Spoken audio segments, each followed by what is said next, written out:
마지막 발표입니다. 가장 궁금하시기도 하고 어려운 부분이기도 한데요. ERP 시스템 관련해서 행정 변경 사항에 대해서 행정지원팀에서 말씀해 주시도록 하겠습니다. 네, 안녕하십니까. 모빌리티 ICT 사업본부 행정지원팀 정현경입니다. 저는 ERP 감사합니다. ERP 사용 방법 중 2000년도에 개정된 사항을 중점적으로 발표를 하도록 하겠습니다. 첫 번째로 말씀드릴 사항은 2000년도부터 연구재단 항목이 개정이 되었습니다. 왼쪽 표에서 보시다시피 연구재단 항목이 개정이 되었기 때문에 빨간색으로 표시된 항목이 소과자 예산에 해당되는 부분입니다. 따라서 ERP에서 사업비 지출 등록이나 예산 변경을 신청해 주실 때 개정된 항목을 선택해 주시면 됩니다.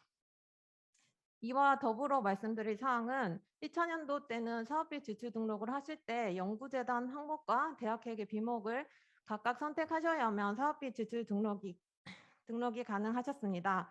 그러나 2000년도부터는 이를 개정하여 연구재단 항목과 대학회계 비목이 하나의 단위로 구성되어 운영되기 때문에 항목이 매칭된 예산을 하나로 선택을 해 주셔도 사업비 지출 등록이 가능하다는 점 확인 부탁드리겠습니다.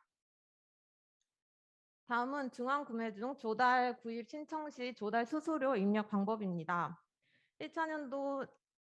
1차년도에는 조달 수수료를 입력을 해 주시는 과제가 있고 입력을 해 주시지 않는 과제가 있었습니다. 따라서 2차년도부터는 저희가 이를 통일하고자 조달 신청해 주실 때 조달 수수료를 모두 입력하지 않는 방향으로 통일을 하고자 합니다. 이는 중앙구매 신청 시 예상되는 조달 수수료와 실제 납부 고지서상에서 명시되어 있는 조달 수수료가 다르기 때문에 이를 일치시키기 위한 방안으로 조달 신청 시 조달 수수료를 입력해 주시지 않더라도 추후 조달청 납부 고지서상 확정된 조달 수수료를 반영해 사업본부에서 최종 청구할 예정입니다. 다음은 복수 비목 청구권에 대한 내용입니다. 1차년도 때는 화면의 예시와 같이 복수의 비목을 하나의 청구권으로 청구를 해 주시는 경우가 있었습니다.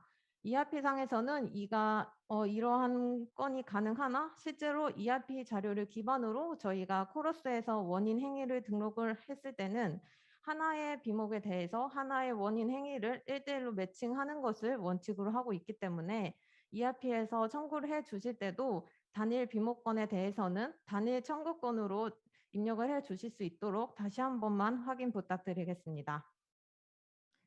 다음은 2000년도 ERP 주요 개정 사항 중 가장 중점적으로 안내를 해드릴 부분입니다. 자산 취득성 물품을 구입했을 때 물품 세부 정보를 필수적으로 등록을 부탁드리겠습니다. 기존의 카드로 자산 취득성 물품을 구입했을 때는 별도의 물품 등록 절차 없이 사업비 지출 등록이 가능하셨는데 2000년도 때부터는 물품을 구입하셨을 때 물품 세부 정보를 필수로 등록을 해 주셔야만 사업비 집행이 가능합니다. 구체적인 절차를 살펴보시면 사업비 지출 등록은 기존 방법과 동일하게 사업비 지출 등록까지 들어가 주시고 그 다음에 관련 문서에서 14번 물품 내역을 선택해 주시고 관련 문서 번호 입력을 선택해 주시면 보기와 같이 물품 세부 정보를 입력할 수 있는 새로운 화면이 나타나게 됩니다. 따라서 이곳에서 물품 구입 일자, 식별 번호, 품명, 모델 번호 등과 같은 세부 정보를 입력을 해 주셔야만 이 물품에 대한 사업비 집행이 가능하게 됩니다. 이 중에서 물품 식별 번호를 등록하시기 어려운 경우가 있으실 거라고 생각이 됩니다. 따라서 식별 번호 등록 방법을 미리 안내를 해드리면 가장 먼저 견적서상의 물품 식별 번호를 확인하시고 견적서상에 명시되어 있지 않다면 구입 업체에 문의를 하시고 만약 이도 어렵다면 개인적으로 나라장터 상품 정보 시스템에서 직접 검색이 가능하시므로 물품 식별 번호를 반드시 필수적으로 등록 부탁드리겠습니다. 이런 세부 정보 등록은 자산 재물 관리 또한 재물 관리 및 참여 기관의 반출 대장 관리를 위해서 필수적으로 필요한 부분입니다. 따라서 조금 번거로우시더라도 많은 협조를 부탁드리겠습니다. 도서도 물품과 마찬가지로 세부 정보가 필수 등록 사항입니다. 사업비 지출 등록에 들어가신 후 13번의 도서 목록을 선택하시면 밑 아래 그림과 같이 도서 목록에 대한 입력 화면이 나타나게 됩니다. 기부 체납일, 출판사명, 도서명, 저자, ISBN 정보 등과 같은 도서에 대한 세부 정보를 등록해 주셔야만 도서에 대한 사업비 집행이 가능하게 됩니다. 도서의 경우에는 참여 기관에서 원소속 기관에 모든 도서를 기부 체납하여 관리하는 것을 원칙으로 하고 있습니다. 따라서 기부 체납일을 포함한 모든 정보를 입력 부탁드리겠습니다. 다음은 첨부 파일 등록 방법입니다. 1차년도 사업비 청구 때 보기와 같이 압축 파일의 형태로 첨부 파일을 등록을 해 주시는 경우가 많이 있었습니다. 그러나 실제 이 화면과 같이 하나의 압축 파일에 다수의 파일이 포함되어 있고 예산 집행 담당자가 이 모든 파일에 들어가서 각각의 파일을 선택하고 조회하고 인쇄하고 이를 실제 출력물로 출력을 해서 정리를 하는데 생각보다 너무 많은 시간이 소요되고 이런 과정에서 서류가 누락되는 경우들이 종종 있었습니다. 따라서 앞으로는 이러한 행정 비효율이나 서류 누락 등을 방지하기 위해서 단일 청구권에 대해서는 가급적 단일 첨부 파일을 첨부할 수 있도록 부탁드리겠습니다. 다음은 참여율 관리 방법입니다. 1차년도 때는 ERP에서 참여율을 별도로 시스템상으로 관리를 하고 있지는 않았습니다.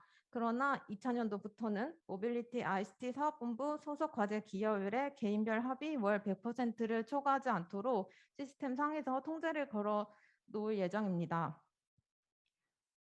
따라서 참여 인력을 등록하거나 변경할 때 개인의 모든 소과제의 합의, 학사, 석사, 박사 등 직급별 상한액을 넘지 않도록 시스템 상에서 다시 한번 참여율을 확인을 해 주시고 만약에 참여율이 100%가 넘는다고 한다면 해당 소과제의 참여율을 줄이거나 다른 소과제의 참여율을 줄이는 식으로 해서 상한액을 넘지 않도록 다시 한번 관리 부탁드리겠습니다.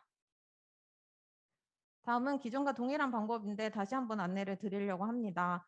중앙구매의 경우에는 물품 납품 후에 검사 검수 처리가 완료되어야 이 검사 검수 자료를 기반으로 저희가 업체에 대금 지급이 가능합니다. 따라서 물품 용역 공사를 모두 포함하여 중앙구매 신청을 해주셨을 때는 물품이나 용역 공사 준공이 된 직후에 바로 ERP에서 검사 처리를 부탁드리겠습니다. 검사 검수 처리가 완료되면 이를 기반으로 저희가 대금 지급을 완료하도록 하겠습니다. 다음은 소과제에서 요청 사항이 많아서 이번에 추가로 개정된 부분이 있습니다. 기존에 전문가 활용을 신청하실 때 각 건마다 과제 책임자 문자 인증 절차가 있었습니다.